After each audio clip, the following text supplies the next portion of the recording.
ప్రత్యేక అతిథిగా ఇంటర్వ్యూ ఇస్తున్న వారికి మన ఇండియాలో ఎందుకు ప్రపంచంలోనే పరిచయం అవసరం లేదు. నమస్కారం. నమస్తే. ఈరోజు మన స్టూడియోలో ప్రముఖ పొలిటికల్ లీడర్ ఎమ్మెల్యే దివాకర్ గారు ఉన్నారు. ఆయన అడిగి ఆయన గురించి తెలుసుకుందాం. నమస్తే. నమస్తే.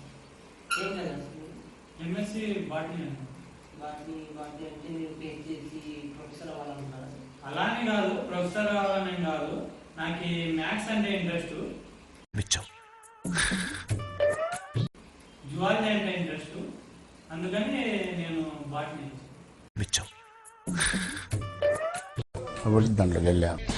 మీరు చెప్తున్నాకేం అర్థం అవ్వట్లేదు సార్.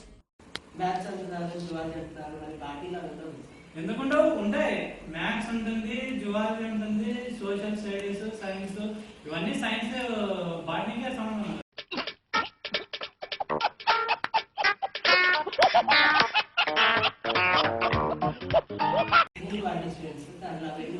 మరి ఏముంటాయి అందులో? Taxonomy, cell biology, micro biology, ethnobotany. మీరు చెప్పినట్టు దాంట్లో టాక్సానమీ ఉంటుంది, ఫిజియాలజీ ఉంటుంది, దాంతో పాటు మ్యాథ్స్, జువాలజీ ఉంటుంది కదా? లేదు సార్, ఉండదు సార్. నేను మర్చిపోయిండొచ్చు. జువాలజీ ఉంటుందా ఉండదా కానీ మ్యాథ్స్ మాత్రం డెఫినెట్ ఉంటుంది. రామచంద్ర ఈడు ఓవరాక్షన్ భరించలేకపోతున్నాను.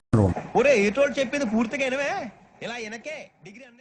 నేను చిన్నప్పటి నుంచి మ్యాథ్స్ చాలా బాగా చేసేవాడిని. నాకు ఎప్పుడు 100 వచ్చేది.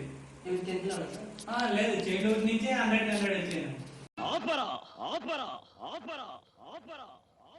అంతకు మించి ఒక్క మాట ఎక్కువ మాట్లాడితే నీ నాలుక చీరేస్తాను.